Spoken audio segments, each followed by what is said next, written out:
Our lives are laid out on a road of bumps, turns, struggles, and more. How do we respond? How do we endure adversity for learning and growth? I'm Aubrey Johnson, and we'll explore these questions and more on the Road to Rediscovery.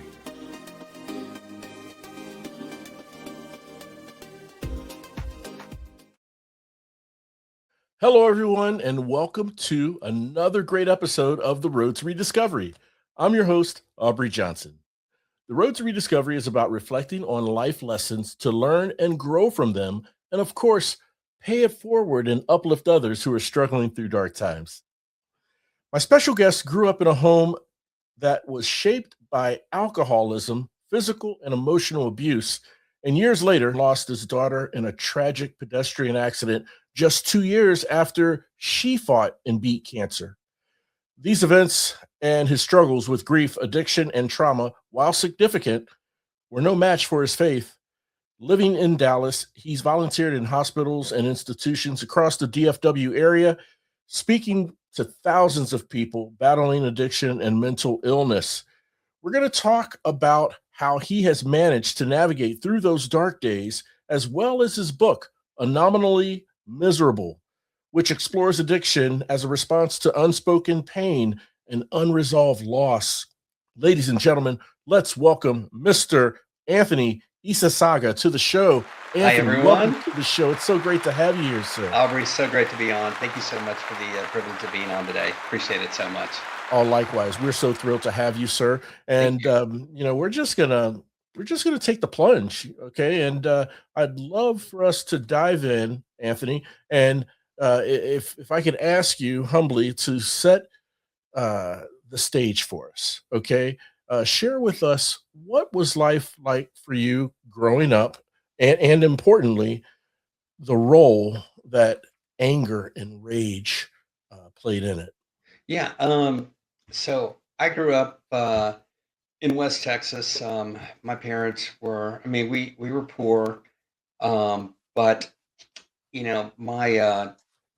my parents were, I thought this is the way it was for everybody, but you know, there were um, there was some cruelty there. A lot of it had to do with alcohol abuse and living a nightlife. And, it's been a string of, I guess you could say, um, it's been a pattern that's occurred in my family for, as long as we can remember.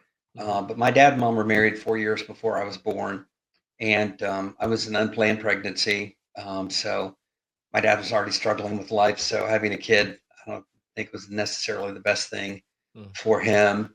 And I will tell you that, I most of my memories, I mean, what I remember now is just a lot of the good stuff. But, Yeah. honestly, back when I living through this circumstance and going through just living in that house, there were some things that stuck out, and my parents were partiers. There was a lot of frustration that my dad had that would take it out on me and eventually my younger brother. Mm. And I don't. That was what I was used to. That was my normal. My mom, she was also an alcoholic, and she was a narcissist. So in the narcissist world, you tend to serve the people that are narcissists. They don't love you unconditionally. It's really a condition of love for Mhm. them, and how you serve them is basically it's the existence of my life. But really, I lived with that for quite a while. It was, there was some difficulty growing up. I remember this occurring all the way till I was probably about 13 years old. And, at some point, I wasn't, I wasn't loved appropriately, I guess you could say. Mhm. Even though I have a good relationship with my parents now, Yeah. it was, I wasn't told I love you. I wasn't cuddled. I wasn't held. Right. This is a very hard way to grow up. And being that way, I just became very self-consumed with myself and my own feelings. And so I learned how to satisfy my own needs. And I was involved a lot about, instant gratification and trying to make myself feel loved or accepted. And so, when I grew up, it was, I did little things to ensure my own happiness. But when I got older, I was very much involved in trying to control every aspect of my life, Right. and getting what I wanted, because that wasn't provided to me growing up, and I didn't have a lot of guidance growing up, unfortunately. Mhm. And during that time, it was I built a lot of resentment, and I thought that the world was something to be controlled, and I didn't have any faith back then. So, I did what I wanted to, was playing God, and I would pursue the things that would make me happy. Unfortunately, that never filled the hole that I had in my heart, for acceptance and love. And it really, I guess you could say, it really manifested and turned into me being just involved in just anger and rage all the time, and just thinking that the world's unfair and that I'm a victim. And it didn't behoove me well, growing up. I mean, I was married, young at 24. That marriage didn't last long, and when I got remarried, in 2003, I kind of played the nice guy, but after about 4 years, my wife kind of found out who I really was, and I Mhm. started acting cruel toward her. Uh, Mhm. just that was how I operated, unfortunately. And I would say the majority of my life I've spent in anger and control and trying to manipulate people. So Mhm. yeah, it didn't turn out well for me. But I didn't have a lot of guidance, Aubrey. Growing up, I mean, there were some glimpses of hope. I mean, we never went to church, uh, Yeah. and I didn't really have any mentors until later on in my life, unfortunately. And so I kind of did things and played by my own rules. And I created a world that existed to satisfy me. So, yeah, that was rough. I see. Yeah, no, that makes a lot of sense, and thank you for your transparency, Anthony, Of and course. sharing that. Because to your point, with little or no guidance, I mean, the only thing we have to go on in our adult lives is to treat others how we were treated growing up. Yeah. And if it was facing abuse, narcissism, and that sort of thing, then that's kind of, I guess, what we project as we get older. In the meantime, this rage and anger is festering, inside of you. I Hmm. mean, can you give us just a quick example of some of those outlets early on in your Yeah. teenage, young adult years that you had to have an outlet for that anger or rage Yeah. at some point, right? I mean, you mentioned instant gratification, Yeah. and there's different ways that you had to have at least had an outlet for that anger. Yeah, I did. I mean, really, for me, um, it was the outlet was really positive for me.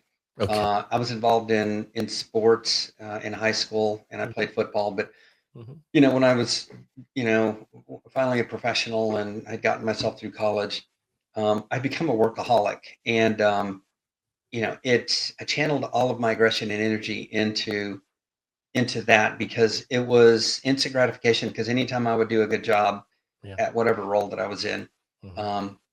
the manager on duty or someone would say, "Hey, you're doing such a good job." Like, that's, and for me, I really fed on that, and I Yeah. wanted more of that. Yeah. So early on in my career, I started out in the restaurant industry, and was a dishwasher and a busboy, and worked for a steakhouse in Lubbock. And Mhm. really, I started my career, started working when I was 16. By the time I was 27, I was such a workaholic and so dedicated to what I was doing. I became a general manager of a multi-million dollar store, probably one of the third largest restaurants in Lubbock.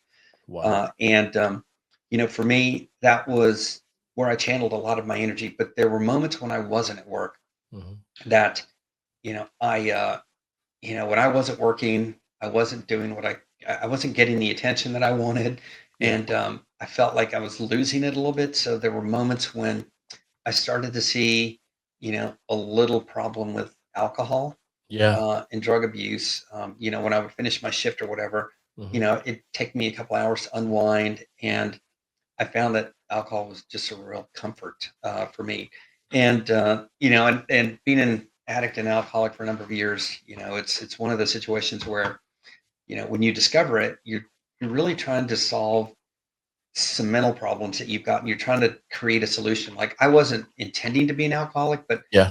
the relief that I felt from not just being a workaholic, but also the relief that I felt from alcohol, it worked. It worked Yeah. until it didn't at some point.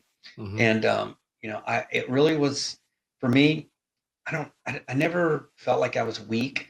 I always felt like that there was always something that I used to try to solve my problems, right? And it was always doing something. He was either working really hard, and believe me, I'm worn out. I'm Yeah. 59 years old, and I've done enough in my life where I'm worn out. But Yeah. yeah, that's really where I channeled a lot of that. Very interesting. I mean, so you're solution oriented. When faced with a problem, Yeah. you look for solutions, whether solutions right or wrong, Hmm. or long term or short term. It seems like that's how you're wired, Right. and I understand not everyone's wired that way. But one thing I kind of picked up from what you're saying, and if you can confirm Yeah. or correct me, that would be awesome. Yeah. Yeah. It doesn't seem like you settled into the victim role. No. No. Even growing up, I was always strong. Mhm. And I dealt with the physical and emotional abuse, Yeah. and I never folded. I always stood strong, and there was one time when my dad came into the room, and he was raging mad, and Yeah. unfortunately he enjoyed a nightlife and Mm. you know men's clubs. Yeah. Unfortunately, Yeah. they call them Sure. gentlemen's clubs. That Right. doesn't make sense to me. That name, gentlemen don't hang out at places like that. Right. But he would Right. come home 2 in the morning and just enraged that Mhm. something wasn't done, or the trash wasn't thrown out, or some chore wasn't done. He Right. was just taking out his anger on us. And Mhm. I will tell you that when you talk about not being a victim, I mean, he came home and was just spitting mad, pulled me out of my bed, and was just, Wow. you didn't do this, and Yeah. cussing at me or whatever. And Yeah. I stood strong. And Good. he pulled out his belt, and he was whipping my legs and my butt and my back. And Yeah. he's like, "Have you had enough?" I said, "No, I haven't." "And Mm. did you learn your lesson?" "No, I didn't." And I Right. stood there, completely took it the entire time until I wore him out. And then he finally left the room, and 20 minutes later, I hear him snoring in the other room. I mean, that was Yeah. the essence of who I was. I mean, I stood tough in the face of this difficulty because, Mhm. I will tell you, Aubrey, I learned how to be a survivor. Yeah. I wasn't a victim when I was young. Mhm. I was really tough.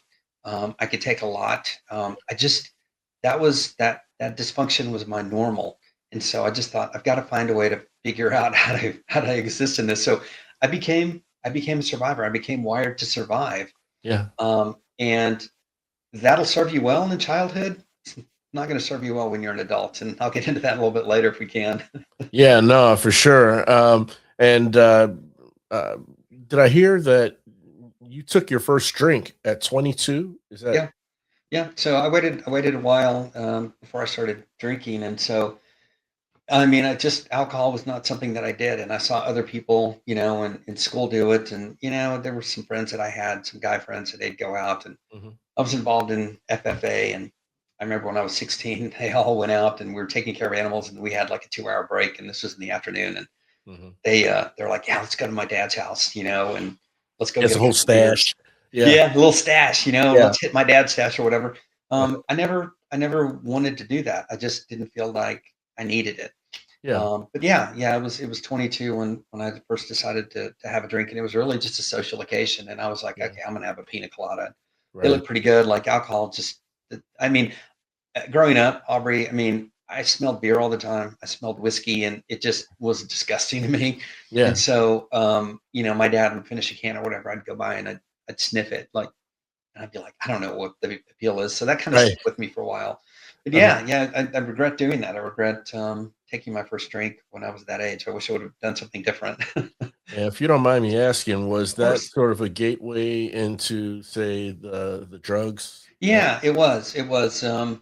It wasn't. I didn't start doing drugs until I was in my late 20s. But yeah, it was a gateway. I mean, Mhm. at some point, it would be 2 or 3 drinks at the end of a night. Right.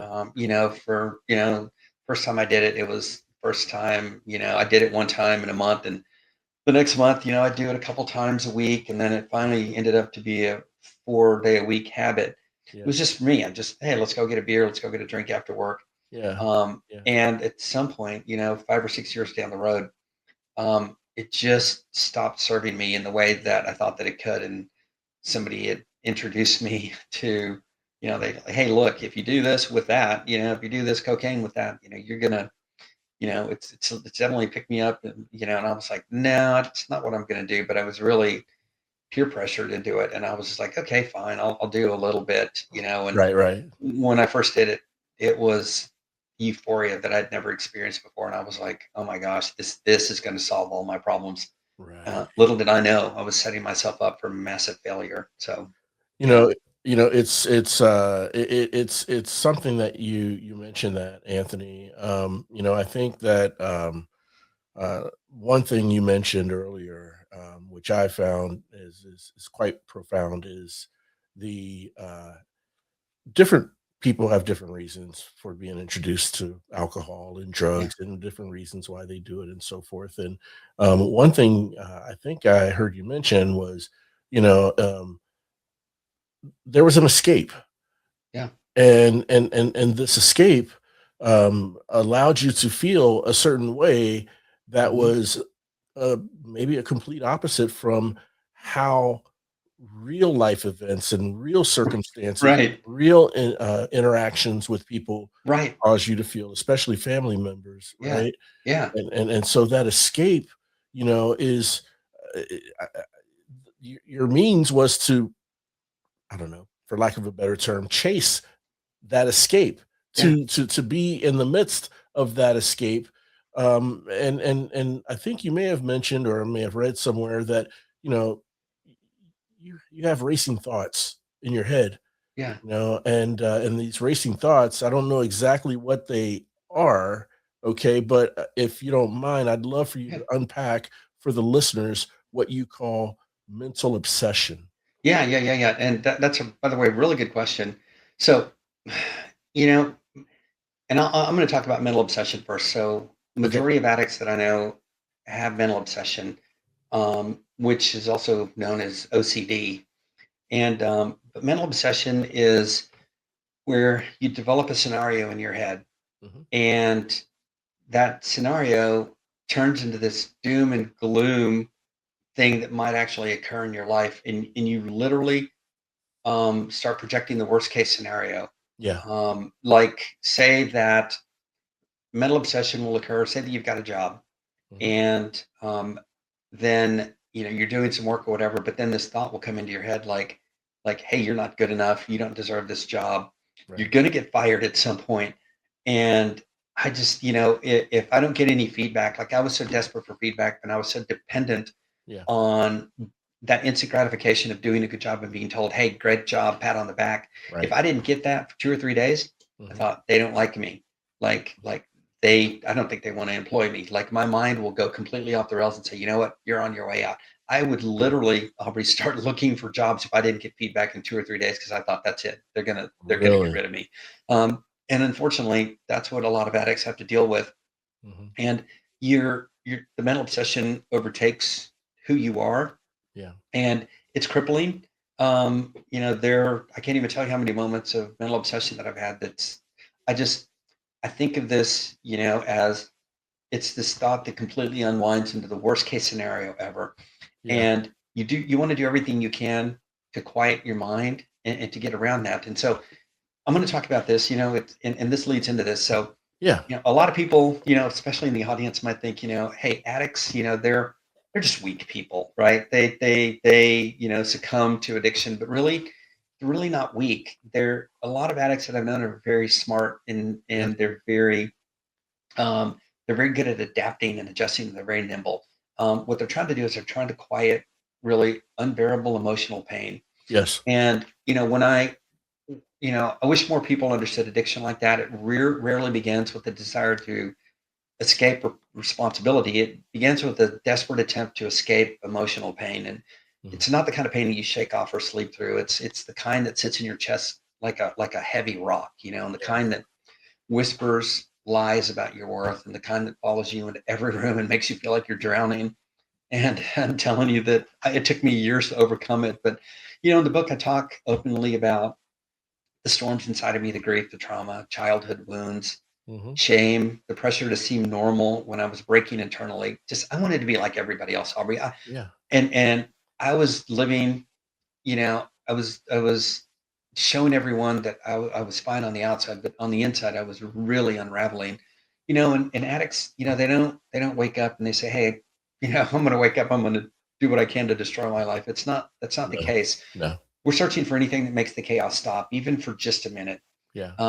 And when the world, when your inside world becomes unbearable, people instinctively look for some sort of relief, and Yeah. for some that relief becomes a substance, and for others it becomes work. Like I mentioned, anger, perfectionism, Sure. isolation. Sure. And pain finds different outlets, but the root's always the same. And I will say there are a lot of addictive behaviors out there that people don't think are destructive, but actually are. And Yes. I want to say this. Addiction, it's not a lack of strength, it's a lack of safety. It's the mind saying, I don't have any other tools to survive this, and I didn't know anything better. Right. And I'm going to get into spirituality a bit, but Sure. a lot of the times when I get into when I've been going to AA classes for, and Alcoholics Anonymous and Cocaine Anonymous groups I've been a member of, Yeah. but they're all based on Christian beliefs, and you have to have a connection with God, right? Yes. Yes. And for me, I had mental illness, and I had this lack of safety because I had a spiritual malady, right? I didn't have spirituality in my life. I didn't have anything else to turn to. So I didn't have any spiritual tools to turn to. Right. But the real battle isn't against drugs or the drink. It's against the memories, right? The shame that you have, the loneliness, the Yes. buried wounds that no one else can see. And it's a lot of the times it's a war fought in silence, where Hmm. the person that's going through this feels guilty for struggling and terrified to live without coping mechanisms. Yeah. And if more people understood the why, they would have a lot more compassion for what these people are going through. And that's one of the reasons I want to do this. And that's why I'm so grateful that you took the opportunity to talk to me, because I want people to understand that addiction's very hard. People that are involved in active addiction are very hard to understand. People don't get why they're going through this. Yes. And we cannot heal through judgment. We only heal through understanding, patience, truth, and community. And the very things I had that I had to fight to find for myself. And, as I mentioned, it's not about weakness. It's about a human trying to quiet a pain that once felt unlivable. Hmm. And when someone finally decides to confront the pain instead of numb it, that's one of the strongest acts of courage there is. And I'm going to tell you, it took me 25 years to get through that, but I did. And I'm functioning in that area now. But anyway, I hope that brings a little bit of clarity to that. And great question, by the way. Oh, thank you. No, that brings a tremendous amount of clarity into it, Anthony. And I want to thank you for really, really articulating that because Yeah, of course. as you're saying this, as we're having this conversation, there are listeners who this is so relatable to the listeners. Mhm. The listeners are connecting, they're relating to what you're saying, whether it's about them or Mhm. similar to their situation or similar to a loved one of a listener's Right, right, situation and circumstances, right? And right. that is eye opening because and I'm going to talk to you, listeners. We're talking about having some compassion, putting the judgment aside, and and have some empathy and grace to Yes. truly listen to an addict or a former addict or one who considers themselves an addict, even though when they say when you're reformed, you're still an addict. Yeah. And 100%. Yeah. yeah, yeah, and so, have that grace and open-mindedness to listen to someone such as Anthony here that's really clearly articulating, you know, a lot of pursuit that that addicts have is not an escape from responsibilities, Right. but an escape from just the mental and hurt and trauma Yeah. and just anguish that they've endured all this time, Mhm. such as yourself. And so, we want to spread that message out to everyone, not just addicts, but also loved ones of addicts to truly understand I'm a brother of an addict. She, thank goodness, over the past 12 years, it took for her to finally turn around, see the light, Mhm. and she found Jesus, and Beautiful. she had to go through like a halfway house program, Mhm. and they had a very regiment schedule in terms of the work that they did, and then of course meetings where there's Bible study and faith and so forth. And Yeah. so Yeah. she's gotten to the point now where she still has her sponsor, and she has her own place now with her Ah, children. And so beautiful. yeah, and I've seen the lowest of low in her and the worst of Yes. worst in Yes. her. And now, as she approaches her 50th birthday in Wow. December, Wow. she has truly transformed. She has her own job, she has her own place, Mhm. and not depending on our mother anymore with her and her children. And they all lived under my mother's roof, Wow. when she was an adult, well into adulthood. And now that is behind. And y- even as much as I've tried to understand and give her grace, Anthony, Mhm. you have opened up a couple anecdotes of clarity for me Mhm. in hindsight of some areas in which I could have been better in practicing empathy for her, Right. and less judgmental in some cases. But a lot of times the Mhm. frustration, and I'm not giving Of course. excuses for the Of loved course. one, Of but a lot course. of times frustration would kind of set in and overshadow their vision of to be compassionate, to Right. be empathetic. Uh, that $50 in their drawer, it's gone. Yep. Yep. The keys to the car, they're gone. Guess what? Yep. The car's Yep. brought back, dented up, and Yep. everything. Yep. Yep. Been It's through that. yeah, yeah, and things like that can kind of overshadow the vision and the need for the loved one to to practice some compassion. Again, no excuse, but it's I think, at least with me, it was things like that that caused me to kind of lean towards that judgmental side, and then take a step back, look at the bigger picture, and say, she's my sister. I Right. love her unconditionally, and the person I see today in her, as far as at the time we were going through it, Yeah. that's not the little girl, the little sister I grew up with. Uh, Okay. that's such a great story, and I love that. And I'm going to tell you, Aubrey, I wrote this book for, my audience was I had an audience of two silos. One was Yeah. for addicts to let them know that look, your life may feel hopeless. You may be at the worst point in your life. There's an opportunity to be redeemed, to Yeah. be forgiven, Yes. Yes. and I'm so grateful for Jesus. I'm so grateful for his sacrifice on the cross. I would not be here if it wasn't Yeah. for him. And I get emotional every time I talk about that because I'm so Yes. grateful for his sacrifice. Yes. But I wrote it for people who are having to deal with and struggle with individuals that are addicts. And for me, you know, I want to, I put things in the book that are very prescriptive in terms of helping people understand, what the addict mind is like. Yeah. And for me, there was a couple questions. One question that was most important is, what prevented me from seeking help, um, and it was just, it was a deep belief that my pain was something that I was supposed to carry alone. Mm. And what's funny, Aubrey, is a lot of people, I know a lot of addicts, Yeah. and I've seen a lot of miracles that have occurred Mhm. in the addiction groups that I've attended. Yeah. There was a speaker one time who it's a famous AA speaker, and he's gone all over the nation. He said, if you want to hear about miracles, go to church. If Mm. you want to see miracles, go to the basement of that church, which is mostly where the AA and CA groups Yes. are Yes. held. But Yeah. I will tell you that, from somebody that is not an addict, trying to understand how to help an addict is that, again, a lot of compassion is involved, but also you need to let them know, look, you don't have to carry all of this alone. And Right. I've seen people that have come from dysfunctional situations. I've also seen people that have come from very loving families. Right. And a lot of the time, if they come from loving families, the guy that I know that's a really good example of this, he grew up in one of the richest neighborhoods in Dallas. His parents Yeah. were multi millionaires. Yeah. And I said, how did you go down this road. His name is Dusty. How'd you go down this road, Dusty? Like, how did you end up there? You had everything that you ever needed. He goes, Yeah.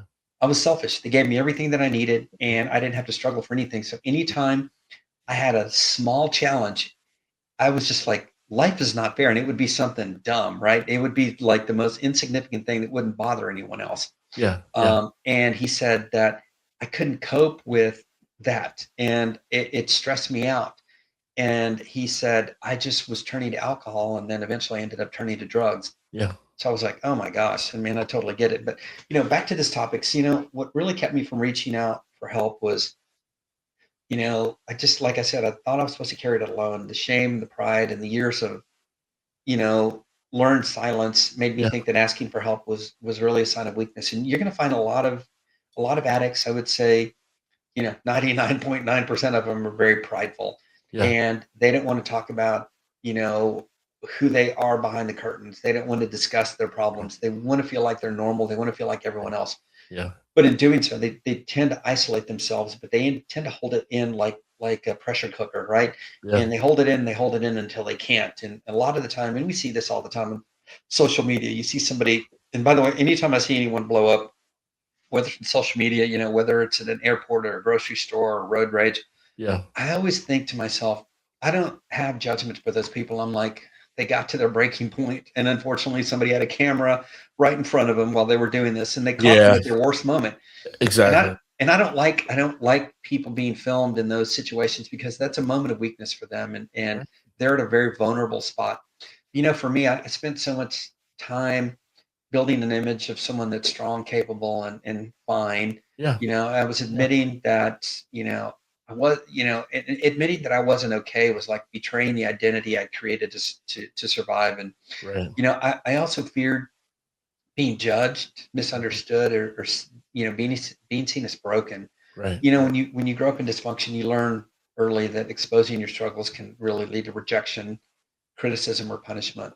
Mhm. And that's how my parents made me feel. It's my mom especially. She's like, we're not going to talk about the problems that we have in the family. We're not going to talk about your dad's drinking. We're not going to talk about the things that he does when he comes home Thursday, Friday, and Saturday late at night.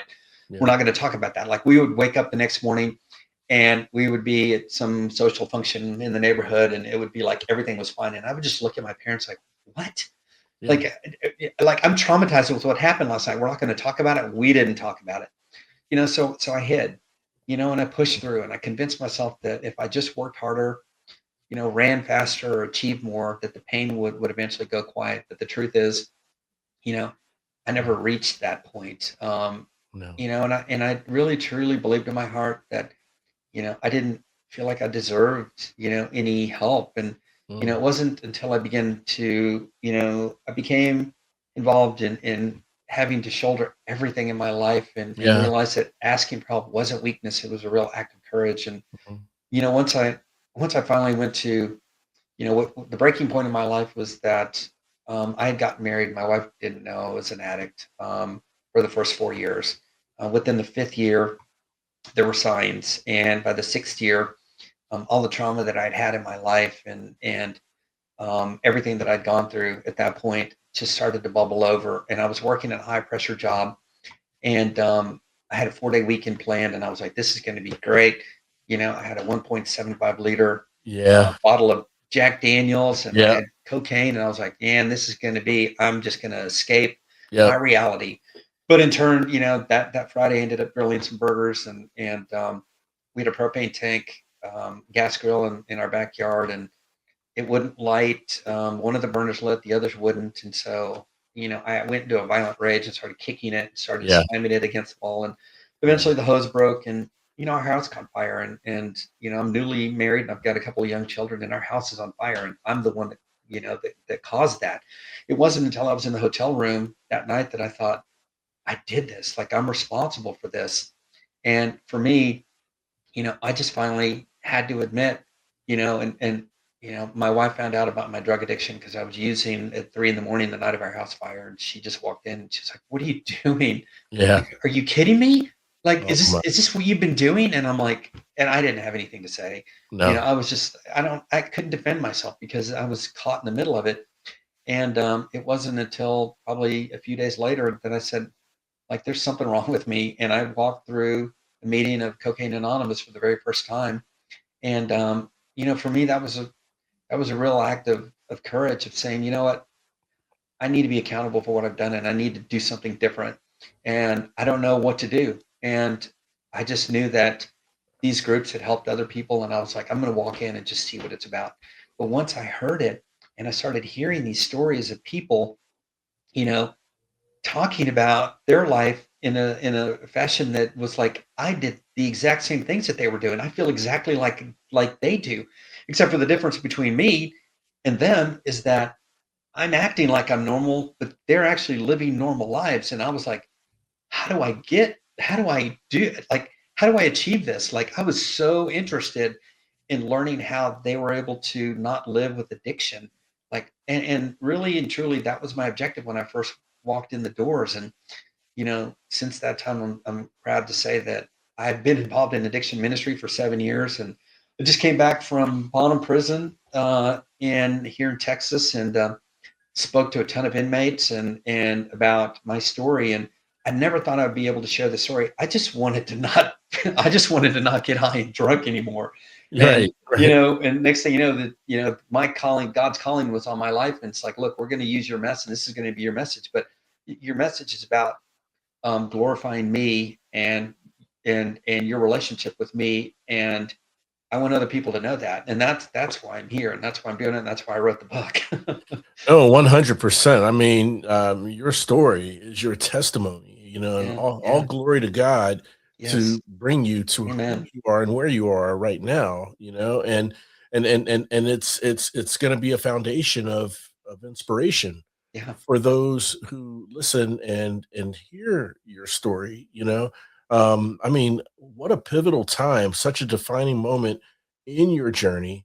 If yeah, I'm not mistaken, July 3rd, 2013, yeah, when this happened. yeah, um correct. uh there's a lot of, just to me, it sounds like your self-awareness has always been on high alert throughout, because you always had to have this, I don't want to say a facade, but an exterior Yeah, of yeah, just strength, um, yeah, in control, yeah, yeah, a problem resolution oriented, right? mhm, And that's what kept you moving, right, and so, with the different functions that you had to go through with your parents, going to a mhm, family function, say the day after, yeah, a night rage from your yeah, father and so forth. yeah, that's Yeah, normal, yeah, yeah, I'm thinking,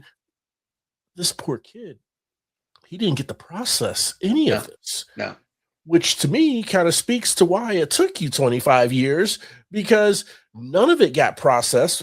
no, Each of those events, whenever he pulled you by the feet or the ankles out of yeah, bed in the yep, middle of the yep, night and yep, whipped you, okay, you weren't allowed to talk about it or bring it up. It no, never got processed. no, And so it gets repressed.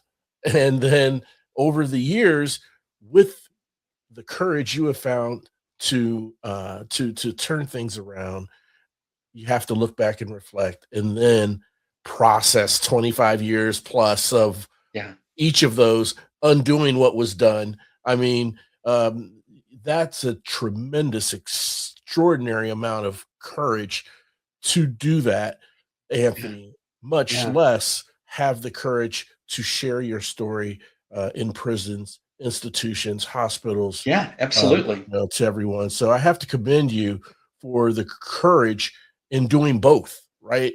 yeah, Yeah, the yeah, courage in doing both. And so, um, like you said early on, a lot of outward focus type of behavior, right? For instant gratification, you're looking yeah, outward for that yeah, gratification. For yeah, acceptance, you're looking outward for that pat on the back.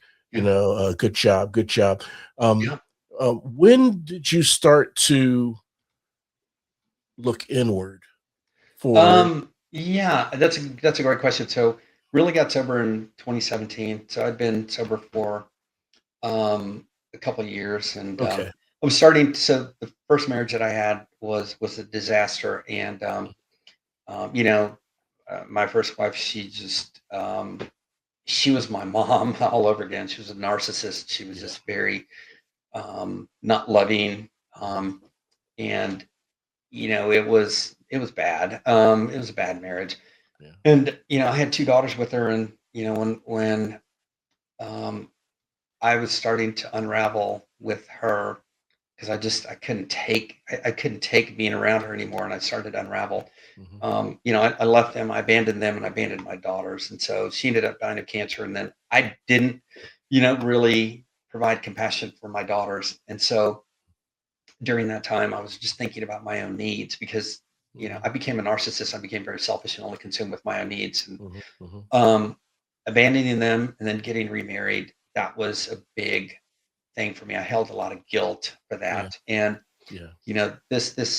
I left, by the time I left my first wife, it was 97, and Hmm. I'd gotten remarried in 2003. And during that time, I knew that they were out there. My daughters were out there. They were being raised by family members or friends or whatever. Yeah. And so during that time, I was having struggles and difficulty. Um, and my wife started to see the strain of the emotions and the addiction and whatnot. Yeah. I started to rebuild a relationship with both my daughters. My firstborn daughter, Amanda, that was I started building a relationship with her. She lived in Lubbock. She moved to Dallas to be with us because I live in Dallas, and Hmm. she we were building our relationship in 2019, and we had gotten close, and I was just like, this is great, and I love that this is happening. Well, unfortunately, in July the 21st, 2019, her car broke down on a major freeway here in Dallas, and so she was struck and killed. Someone was going 60 miles an hour texting, and they killed her. And My God. when that happened, and the officers came to my house at 3 in the morning to tell me, I didn't know how to process it. I was just like, Right. how am I going to do this? Like, it just split my life open in a way I couldn't have anticipated. Oh my God. And it didn't just break my heart. I mean, it took a piece of me, and it created a depth of grief, and I didn't have any tools to navigate. I'm going to tell you, Aubrey, the first thing I wanted to do was reach for a bottle. Fortunately, there Hmm. was no liquor in the house, and it was 3 in the morning. So I, s- s- you know, I white knuckled through the emotions for a Say, few what do you hours. do? My gosh. Yeah, Good and morning. I was just like, I said, you know what? It's 6 in the morning. The gym's open. I'm going to go work out, and I did. But for me, I'm going to tell you this: that during that day, um, you know, someone had reached out to me and said, "Hey, I was with your daughter. If you want to hear everything that happened." I was like, "Yeah, I do," Yeah. and I will. And I'm going to tell you, I have to tell. It's a quick story, but I have to tell you that when this guy had reached out to me on Facebook, and it was early the next morning. Yeah. It wasn't even 24 hours after she died. He goes, "Look, I've got to tell you what happened. I was there."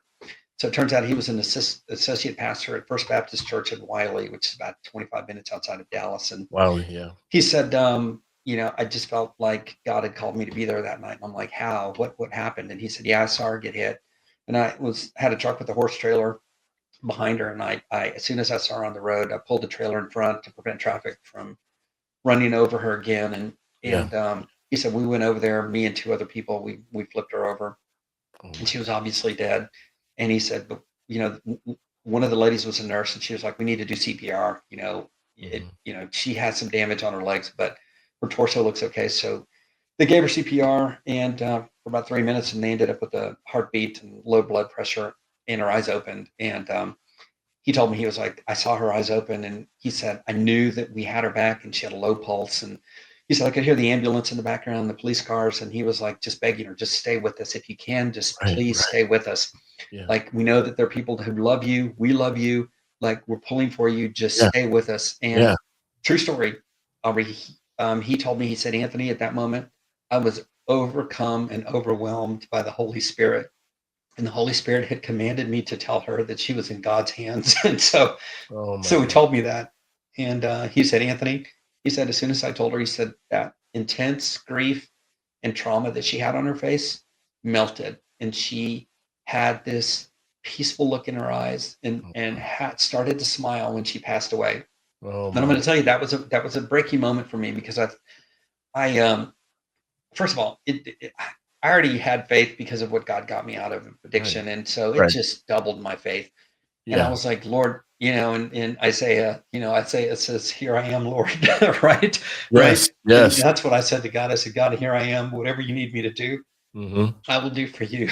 Yep. And thank you for because, I was just like, thank you for being there for her and greeting her and just I knew that she was in God's hands. And for me, you know, during that moment, I- when Kelly, who's the associate pastor, told me this, took me a Mhm. couple hours. I sat with what he told me, and in that moment, I was thinking about the movie Shawshank Redemption, Yes. and I was thinking about the line that Red had said about Andy, and he said, Yep. Red said, Andy told me something once, and he said, "Get Mhm. busy living, or get Yep. busy dying." He goes, Busy "That's dying. damn right," and Damn right. that's what I said. I said, "Lord, I'm gonna live. I'm gonna live Right on. for her. I'm Right gonna live on. for you. I'm gonna live for my wife. I'm gonna live for my family.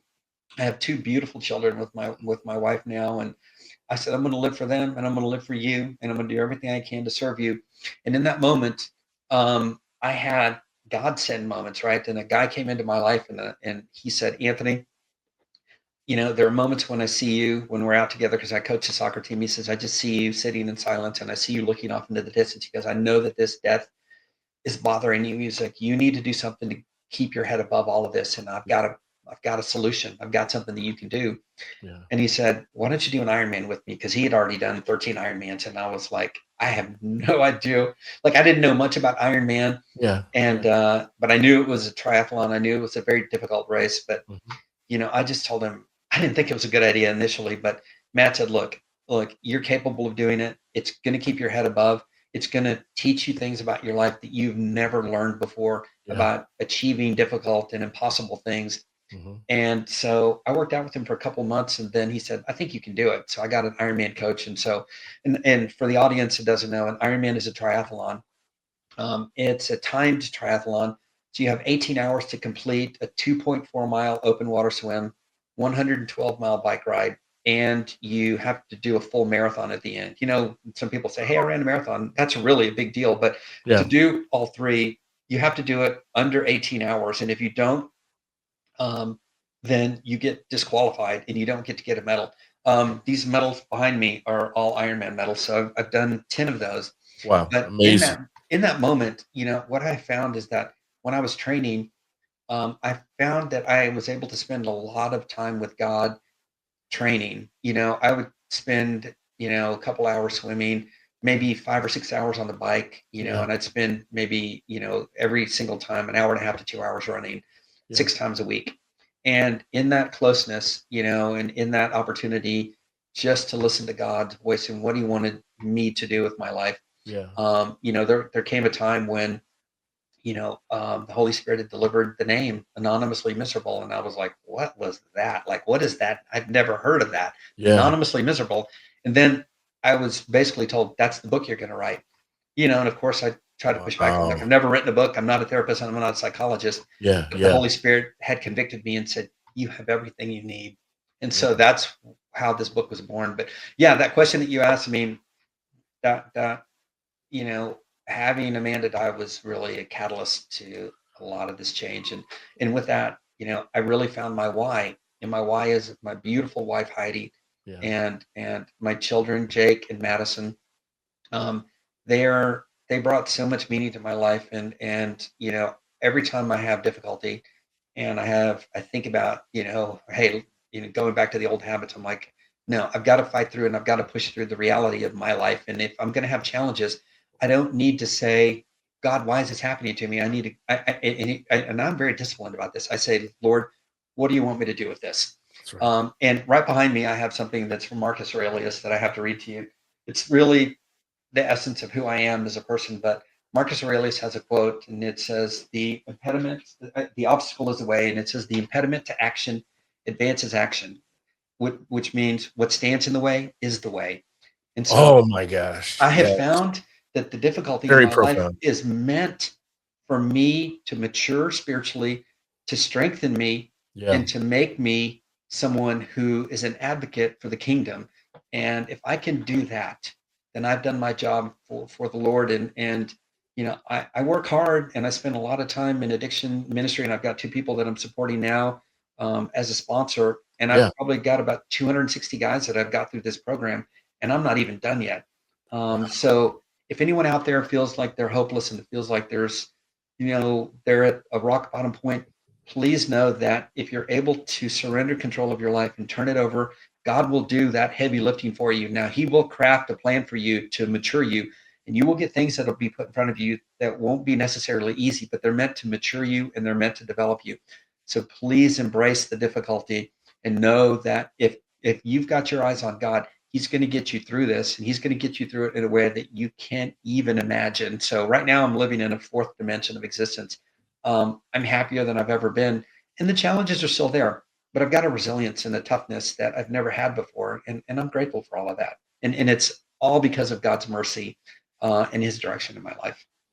Oh my goodness, man, I'm about to well up. I mean, that is absolutely beautiful, Anthony. I mean, Thank you. just the every bit of detail in God's work in bringing Kelly to you to Ugh, explain and break down what happened that evening, it's amazing. It's a with your miracle. daughter, Yep. and just the serene look of peace just cascading down her Yeah. face, Yeah. when he felt the Holy Spirit, Yeah, and he speak said to him. she had a look of peace, Yeah. and I couldn't identify her body. I just couldn't. I wanted to remember her alive, but the person Yes. that did said, Anthony, she had a slight smile on her face, and Oh, I was wow. like, Wow. Praise God for Yeah. His goodness. Yeah, yeah. All God is good all the God is time, good. Yes, and sir. all glory to Him for sure. Um, and Shawshank, that is one of my favorite I love lines it. of all film. Me too. Morgan Freeman Yes, knocks it out of the park, and he he's knocks so it good in out. that movie. Yes, But that 100%. line meant everything to me, right? You got to Yes, get busy living or get busy dying, get and busy dying. some people, they're on their way out and they don't understand that there's so Yeah, much life to live, and it's a mantra that I have, and I always tell people, even some of the prisoners that I went to see this last weekend, I'm like, you guys, you've been so busy dying that you don't even understand what life's about, right. and yeah, let me show you a different way. So Oh man, I mean, yeah, this is completely game changing, life changing, yes. um, uh, uh, connections. I Yeah. mean, that you're establishing, you're initiating, and sustaining. Like you said, you're not you barely gotten started. Yeah. You're not stopping there. No. Man, this is 100%, just completely. It's all inspiring, Thank you. Anthony. It really Thank you. is. And listen, I'm just an example of what happens when you finally stop white knuckling Yeah. control and manipulation over life. And look, I don't live in tomorrow. God lives in tomorrow, and I trust Him with my future, and I trust Him with whatever He has in store for me. I trust Him, Yes. and being able to surrender that control has elevated my life in a way that I can't even begin to explain it. But it's available for anybody. This isn't some membership to some exclusive club, and you need Yeah. $10,000 to join. Right. This God's grace is free, Yes. and Jesus paid the ultimate price because He wanted to bridge the gap, between us and wipe all that sin away, and all of it's free. This isn't some membership to some exclusive club. Anybody No. can have this, and it's possible for anyone. And I've seen so many miracles in my life that now every time I look at God's creation, or I just see someone that is a year clean, I'm like, look at that miracle. I'm like, God is so great, and we serve a great God, and I'm so grateful that I'm able to serve Him and His kingdom, and that's my goal in life, is to show them, look, God has mercy for you, and all you need is the will to let go, and if you can do that and Yes. trust Him, you're going to find your way through in a way that I can't even begin to describe to you. Oh, 100%. I mean, through Jesus Christ, Absolutely. Thank we you, are Jesus. reconciled. We are Yes, right. truly Thank you. reconciled, and it's beautiful. It is. It's completely beautiful. So, Anthony, how can the listeners follow you, connect with you, Yeah. and learn more about the great work you're doing, and pick up a copy of your book? Absolutely. Thank you so much for that. Um, so it is available on Amazon. So it is anonymously miserable. Pretty simple. Hmm. And I have a website. It's anthonyisasaga.com, which I think you're going to put as a Yes. hyperlink. Yes. I'm also on Facebook as Anthony Ysasaga. Uh-huh. I have a Facebook page for Anonymously Miserable. It's the only page out there dedicated to the book itself.